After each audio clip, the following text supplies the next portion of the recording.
Alright, here we are taking another look at Old World. So we did a brief recommendation, a brief review of this before. We're just back for a short video to talk about the learning to play system. You can see that you can play single player campaigns, multiplayer campaigns, etc. The learn to play is what we're going to look at today. So we're going to go into scripted, and what it's going to do is it's going to give you the option to go through the tutorials or learn by playing. And you're going to be able to get given a chance to play as 4 different factions: Babylonia and Egypt and Persia and Rome.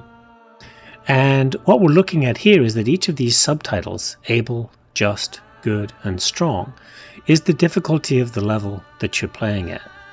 So if we look at the able, we can see here that you start with 400 production, 400 training, and 8 actions. But if you come down to the strong, you're going to start with 100 less of those first 2. And your AI development, it says down the bottom there, oops, I'm going to hit this button here. Okay, 2 vacant cities nearby, raiders will be invading. And again, if you go back and you look at able, okay, you have 4 vacant city sites nearby, and you don't have any invading barbarians. So the level of difficulty of the training scenarios themselves can be tailored to, do one at a time until you feel strong enough to start your own game. So if we go ahead and take a look inside one of these, I'm currently in the middle of one of these Babylonia the Able ones, just to mess around with it a little bit.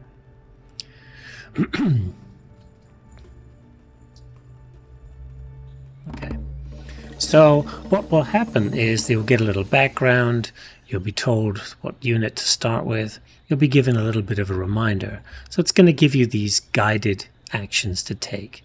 And just like you do in the plain old tutorials, this is going to be an entire campaign that you can play guided from the beginning.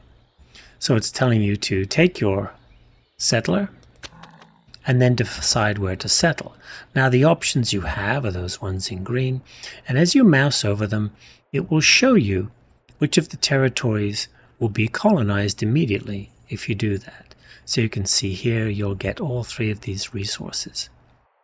And if you do it here, you don't get the elephants. Okay, you get a little extra land up north, so you're probably going to want to pick one that gives you the elephants. And then if you're looking to get some hills for mining, you would pick that one.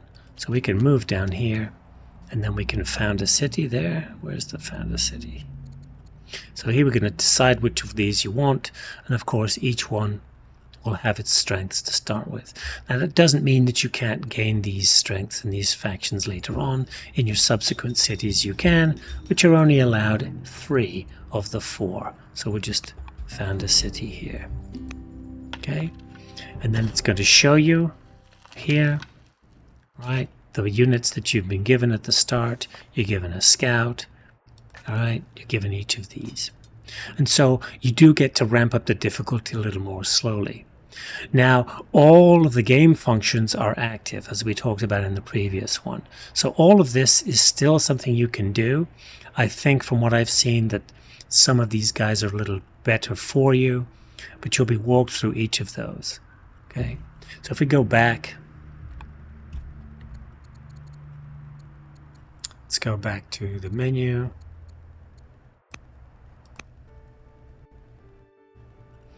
You can walk your way through each of those. So again, you're looking at learn to play, scripted, learn by playing, and then the difficulty level can be tailored here. I highly recommend this game. I don't believe it's on sale anymore. But if you're a 4X guy and you've been unhappy with the recent Civ versions, this would well be the game for you.